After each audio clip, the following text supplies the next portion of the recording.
Imagine waking up one morning to news that the economy is collapsing again. Markets are crashing, banks are in trouble, jobs are disappearing, and fear is everywhere. But while millions of ordinary people are panicking, there is a small group at the top that is surprisingly calm. They already know what will happen next. They know that no matter how bad things get, there is a financial rule quietly working in their favor. A rule that doesn't make headlines, doesn't get debated on TV, but has protected elites through every major collapse in modern history. Once you see it, you'll never look at financial crises the same way again. Every collapse follows a familiar pattern. First, there is easy money, credit flows freely, risk is ignored, and everyone is told this time is different. Then, something breaks. A bubble bursts, confidence disappears, and suddenly the system that looked so strong turns fragile. At this point, regular people are exposed. Their losses hit immediately. Savings shrink, retirement accounts drop, and jobs are cut. But at the very same moment, powerful institutions start operating under a different set of rules. This is where the real protection begins. The rule is simple, but its impact is massive. Losses are privatized during good times, but socialized during bad times. In normal years, profits belong to corporations, banks, and wealthy investors. Bonuses are paid, dividends flow, and risk-taking is rewarded. But when collapse arrives, those losses don't stay with the people who created them. Instead, they are transferred to the public. Governments step in, central banks intervene, and taxpayers absorb the damage. This single principle has saved elites again and again.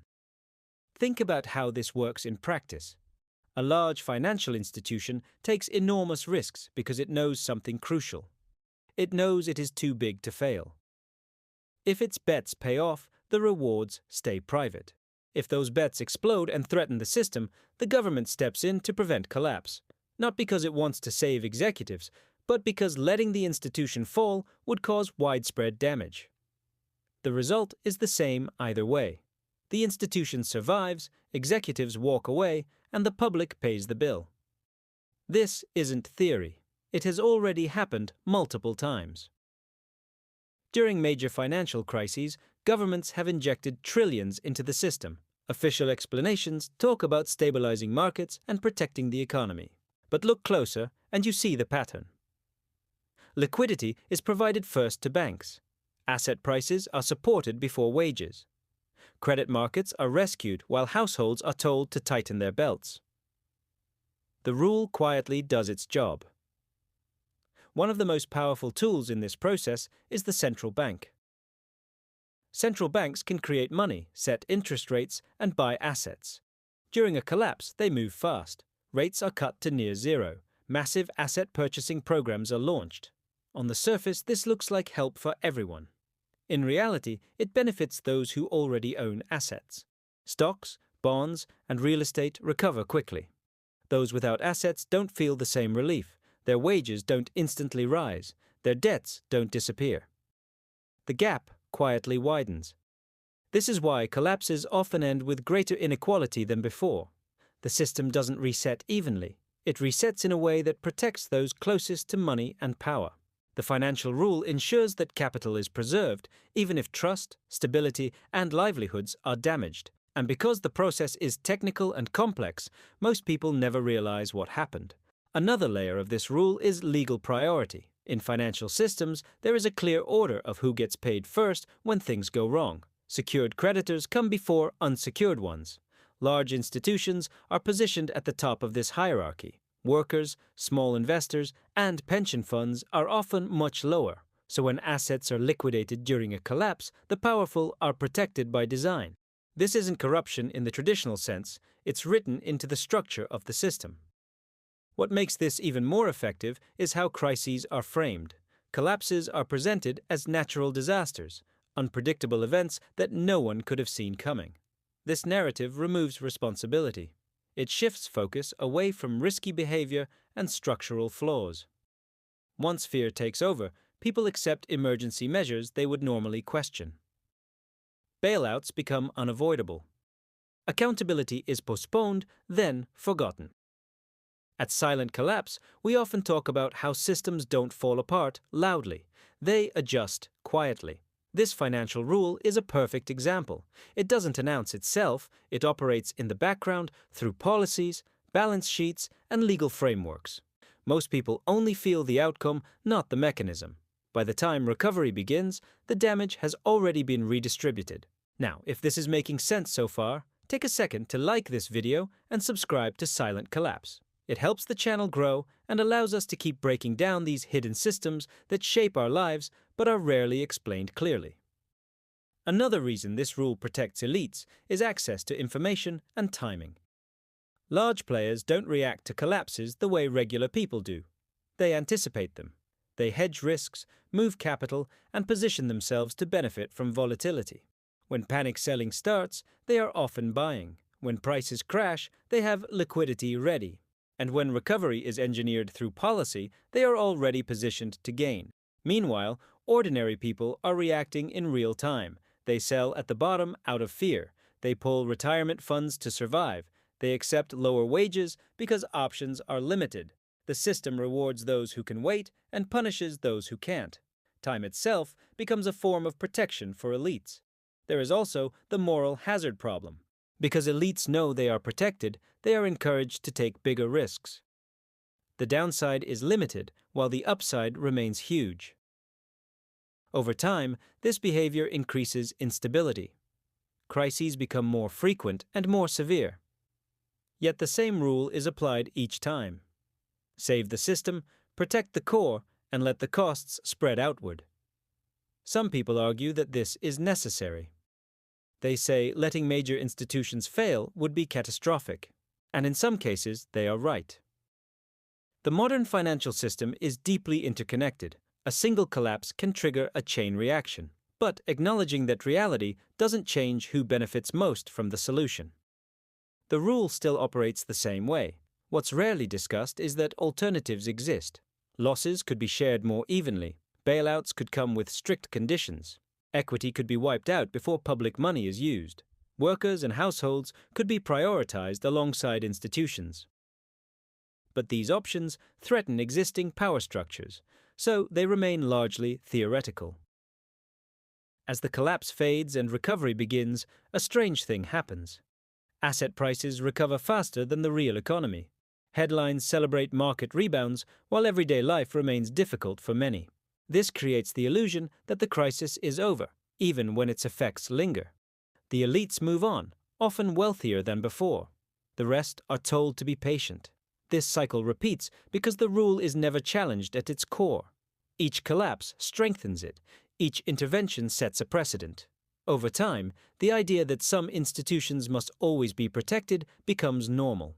Questioning it sounds radical, even dangerous.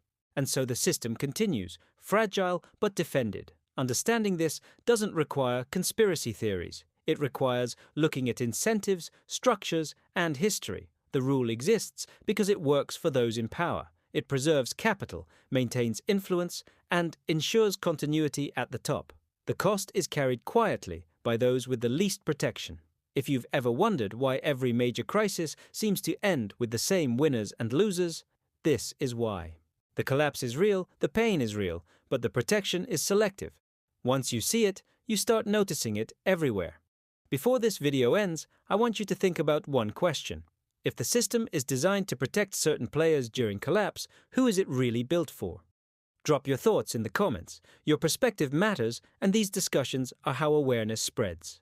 And if you found this breakdown useful, share this video with someone who still believes collapses are random and fair. The more people understand these hidden rules, the harder it becomes to ignore them. This is silent collapse, and sometimes the most powerful forces in the world don't announce themselves. They simply work again and again, every time the system breaks. They work quietly because silence is their greatest shield. As long as people believe collapses are accidental, the rule remains invisible. Anger gets directed at symptoms, not structures, and the cycle survives another round. What usually follows next is normalization. Emergency policies slowly become permanent tools. Temporary measures quietly extend for years. What was once unthinkable becomes standard operating procedure. Markets adapt faster than people do. Financial systems learn how to expect rescue. Algorithms price in intervention before it even happens. Risk stops feeling like risk at the top. For ordinary people, recovery feels different. Bills pile up long after headlines turn optimistic. Job security never fully returns to what it was. Trust in the system erodes, even if markets look healthy again. This is how collapses reshape society without obvious explosions. No single moment feels like the breaking point. Instead, pressure spreads slowly across households. People adjust expectations downward without realizing it.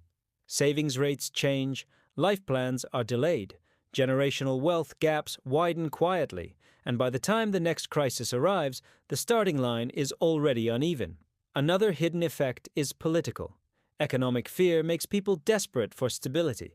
They support strong interventions without questioning beneficiaries. Power concentrates further during moments of chaos.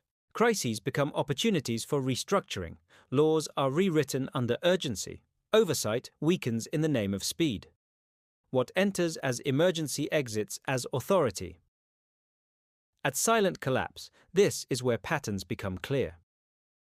Financial collapse is rarely just economic. It reshapes behavior, trust, and power, and the same rule links all of it together. The most dangerous part is familiarity. When collapses repeat, people stop being shocked. Pain becomes expected, even accepted. Meanwhile, protection at the top remains unquestioned. Over time, this creates resignation. People stop asking why outcomes are unequal. They focus only on survival, and systems rely on that silence to function. But awareness changes the equation. Once you recognize the rule, its fingerprints appear everywhere. In policy decisions, in market reactions, in who recovers first. Seeing it doesn't stop collapse, but it breaks the illusion. Illusions are what keep systems stable longer than they should be. As long as fairness is assumed, imbalance survives. When fairness is questioned, pressure builds. And pressure is what systems fear most. This is why understanding matters more than outrage. Anger burns fast and fades. Clarity stays. It changes how people vote, save, invest, and respond to fear. The rule depends on predictability from the public. Panic, then acceptance, then forgetting. Breaking that rhythm is the real threat, and it starts with knowing how the game is played. So the next time headlines scream collapse, watch carefully. Not just what fails, but what gets protected.